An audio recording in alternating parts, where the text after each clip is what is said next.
ادب سرائے، صفحات سے سماعت تک۔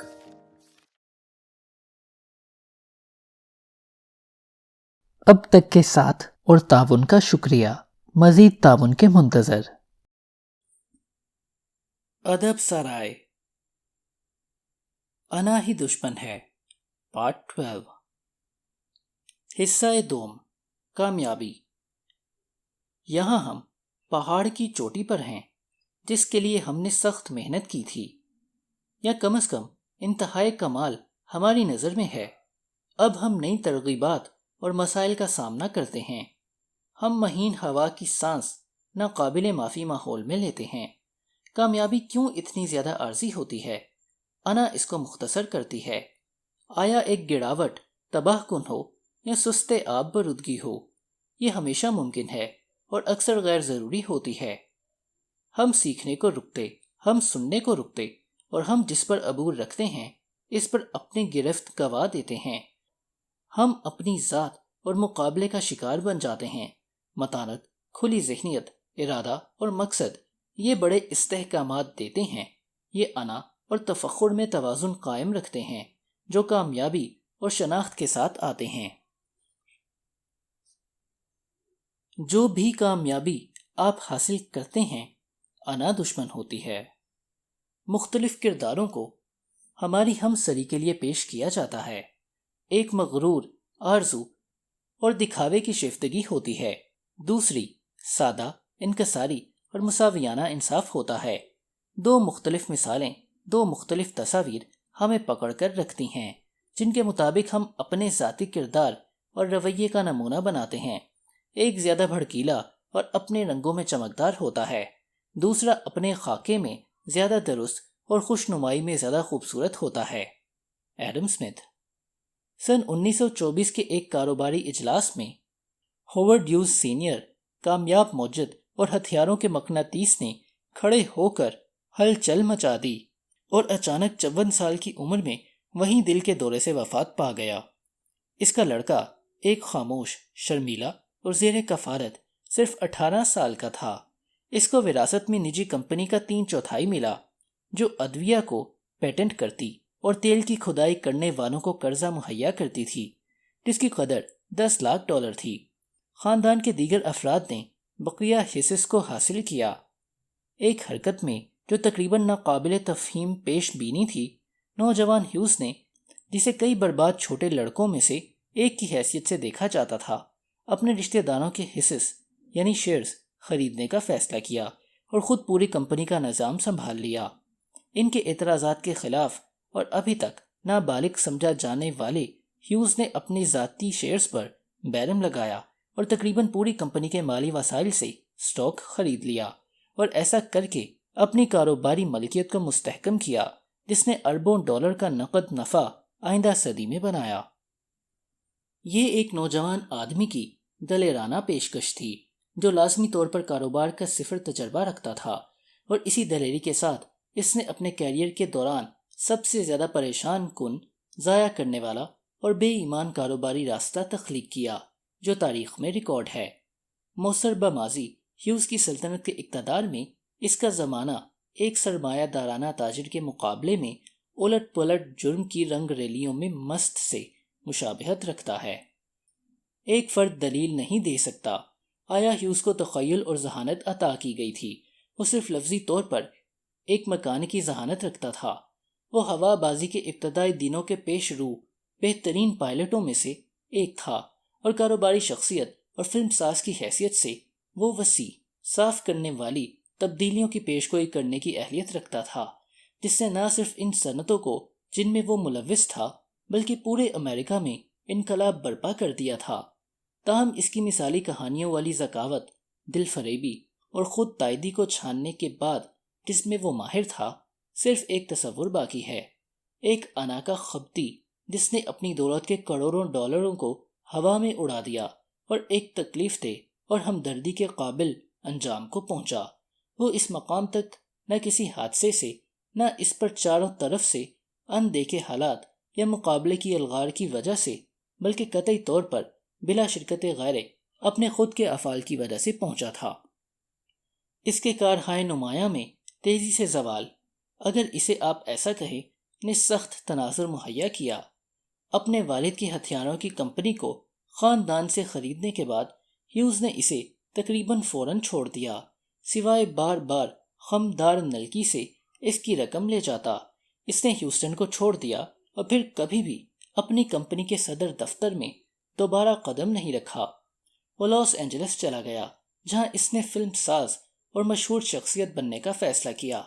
اپنے تجارتی سامان کے علاوہ $80 لاکھ سے زیادہ کا نقصان اٹھا کر مایوسی میں چلا گیا۔ اس کی سب سے زیادہ مشہور فلم جہنم کے فرشتے تھی، جس کے بننے میں 3 سال لگے۔ $15 لاکھ کا خسارہ ہوا، جبکہ اس کا بجٹ $42 لاکھ تھا، جس کی وجہ سے ہتھیاروں کی کمپنی اس عمل میں تقریباً دیوالیہ ہو گئی۔ پھر اس سے سبق حاصل نہ کر کے پہلی مرتبہ ہیوز نے سن 1930 کے آغاز میں کرسلر اسٹاک میں $40 لاکھ گوائے۔ پھر اس نے ان سب کو ایک طرف رکھا اور ہوا بازی کے کاروبار میں داخل ہو گیا اور ایک دفاعی ٹھیکیدار کو تخلیق کیا، جسے ہیوز ایئر کرافٹ کمپنی کہا جاتا تھا۔ اپنی موجد کی حیثیت سے ذاتی حیرت انگیز کامیابیوں کے باوجود اس کی کمپنی ناکام ہو گئی۔ اس کے جنگ عظیم دوم میں کیے گئے 2 معاہدے، جن کی مالیت $40 لاکھ تھی، امریکی ٹیکس دہندگان اور اس کی ذات کی قیمت پر خسارے سے 2-4 ہوئے۔ سب سے زیادہ قابل ذکر سپروس گوس تھا، جس کو ہیوز ہرکولیس کہتا تھا، اور جو سب سے بڑا جہاز تھا جو کبھی بھی بنایا گیا۔ اس کے ارتقاء میں 5 سال سے زائد لگے اور اس کی قیمت اندازاً $2 کروڑ تھی۔ اس نے صرف ایک مرتبہ بمشکل 1 میل پانی سے 70 فٹ بلندی پر پرواز کی۔ اس کے اسرار اور خرچے پر اس کو ایک ایئر کنڈیشنڈ ہینگر میں ساحل پر اشروں لٹکایا رکھا گیا، جس کی لاگت $10 لاکھ فی سال تھی۔ فلم کے کاروبار میں دگنا نیچے جانے کے بعد ہیوز نے RKO اسٹوڈیو کو خریدنے کا طے اور $2.20 کروڑ کا خسارہ اٹھایا۔ ان کاروباروں سے تھک کر، جیسے وہ ہتھیاروں کی کمپنی رکھتا تھا، اس نے دفاعی معاہدوں سے کنارہ کشی اختیار کر لی اور اسے چلانے کے لیے ناظمین کے سپرد کر دیا، جہاں کمپنی نے اس کی غیر موجودگی کی وجہ سے آہستہ آہستہ بڑھنا شروع کیا۔ سمجھ یہاں رکنے کا بتاتی ہے، تاکہ بے فائدہ مشقت طلب محنت سے احتراز کیا جائے، لیکن وہ ہیوز کی پرلے درجے کی ٹیکس فراڈ کی کلئی کھلنے، جہاز کی تباہی اور مہلک کار حادثات کے خطروں کا سامنا کرتی ہے۔ اس نے لاکھوں ڈالر نجی تفتیش کنندگان، وکلا اور سٹار لیٹ سے معاہدوں پر عمل کرنے سے انکار، جائیداد کی دیکھ بھال جس میں وہ کبھی بھی نہیں خرچ کر پائے۔ حقیقت یہ ہے کہ واحد شے جو اس نے ذمہ دارانہ رویہ اپنانے کے لیے پائی، وہ عوام میں اس کی نام کی بدنامی کی دھمکی تھی۔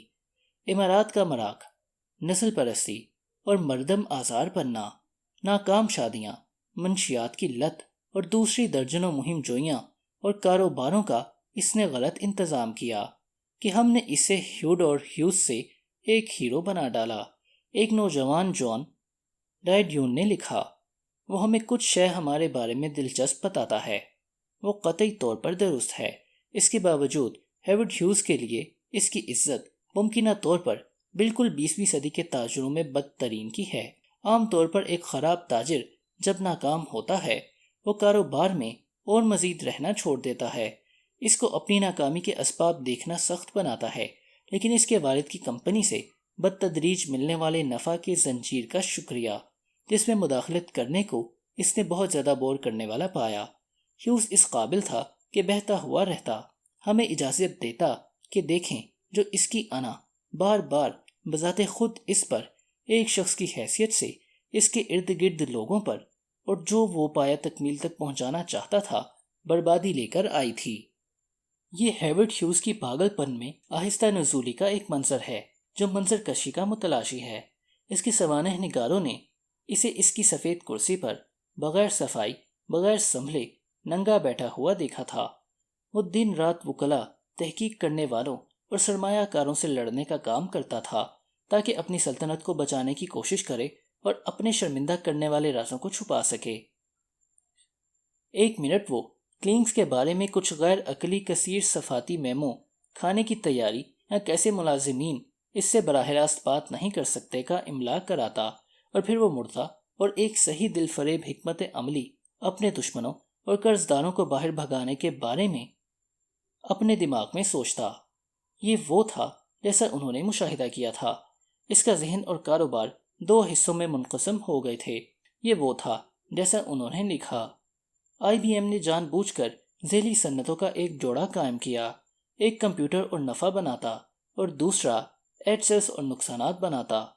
اگر کوئی ایک تازہ اور خون کے استعارہ کو انا اور تباہی کے لیے دیکھتا، اس کو اس شخص کے تصور کے مقابلے میں بہتر کرنا زیادہ مشکل ہوتا، جو غضب ناکی سے ایک ہاتھ سے ایک ہدف کے لیے کام کر رہا تھا اور جسے دوسرے کام کرنے والے برابری سے اندر ہی اندر مشکل سے جڑیں کھوکھلی کر نہ پاتے تھے۔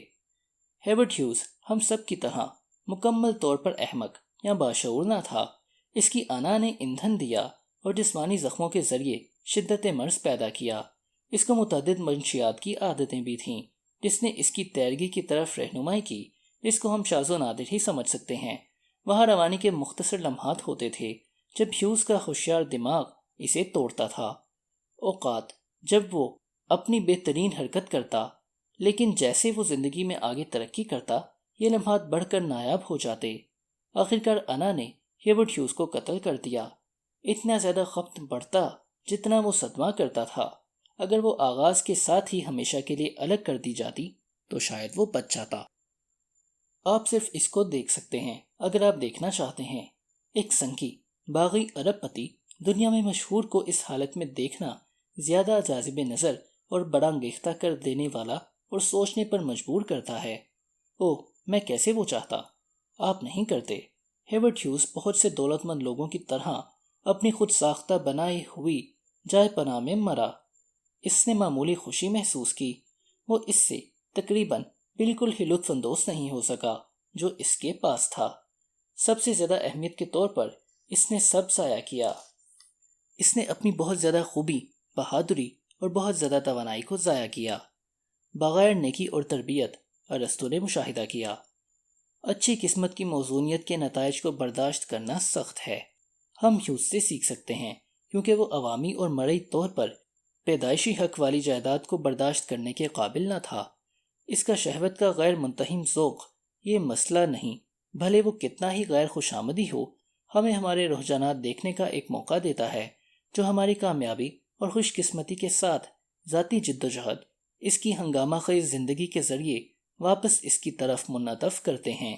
اس کی زبردست انا اور اس کا تباہ کن راستہ ہالی ووڈ، دفاعی صنعت، وال اسٹریٹ، ہوا بازی کی صنعت سے گزرا، جس نے ہمیں کسی فرد کے اندر جھانکنے کو موقع دیا جو بار بار ان جذبات سے گرا جو ہم سب رکھتے ہیں۔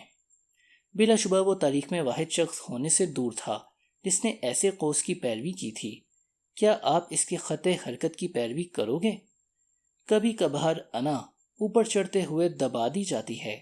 کبھی کبھار ایک خیال اتنا زیادہ طاقتور، اتنا کامل ہوتا ہے، وہ عارضی طور پر حمایت یا حتیٰ کہ زبردست انا کے لیے تلافی کر سکتا ہے۔ جیسے کامیابی آتی ہے، جیسے یہ ٹیم کے لیے کام کرتی ہے جس نے ابھی چیمپئن شپ جیتی ہے۔ انا ہمارے ذہن کے ساتھ کھلونا بن کر کھیلتی ہے اور قوت ارادی کو کمزور کرتی ہے، جو ہمیں پہلے مقام پر جیتتی ہے۔ ہم جانتے ہیں کہ سلطنتیں ہمیشہ گرتی ہیں، اس لیے ہم ضرور اس کے بارے میں سوچتے ہیں کیوں وہ ہمیشہ اندر ہی اندر تباہ ہوتی نظر آتی ہیں۔ ہیرلڈ جینن CEO تھا۔ اس نے کم و بیش جدید بین الاقوامی رقبہ کا تصور پیش کیا۔ حاصل کیے گئے سلسلوں، ادغاموں اور سنبھالنے کے لیے 300 سے زائد اس نے ایک چھوٹی کمپنیاں $10 لاکھ مالیت کی سن 1959 میں بنائیں جسے ITT کہتے ہیں۔ وہ 1977 میں بڑھ کر $17 ارب کی ہو گئیں۔ یہ وہ سال ہے جس میں وہ فرغی ہوا۔ کچھ دعویٰ کرتے ہیں کہ جینین بذات خود ایک انا پرست تھا۔ چاہے کوئی معاملہ ہو، وہ صاف صاف انا کے اثرات کے بارے میں بولا کہ اس کی صنعت میں انا تھی، اور تنبیہ کی کہ انتظامیہ اس کے خلاف رہے۔ بدترین بیماری جو کاروباری ناظمین کو ان کے کاموں میں تکلیف میں ڈالتی ہے، جیسے عام طور پر مشہور ہے، وہ شراب نہیں ہوتی، یہ انانیت ہوتی ہے۔ جینین کا مشہور مقولہ تھا، امریکہ کے تاجروں کے پاگل آدمیوں کے علاقے میں شراب نوشی کا بڑا مسئلہ تھا، لیکن انا ویسی ہی جڑیں رکھتی تھی۔ عدم تحفظ، خوف، ظالمانہ معروضیت کے لیے ناپسندیدگی، آیا انتظامی بندوبست کے درمیان میں یا چوٹی کی انتظامیہ میں بے لگام ذاتی انانیت آدمی کو اس کے ارد گرد کے حقائق سے اندھا کر دیتی ہے۔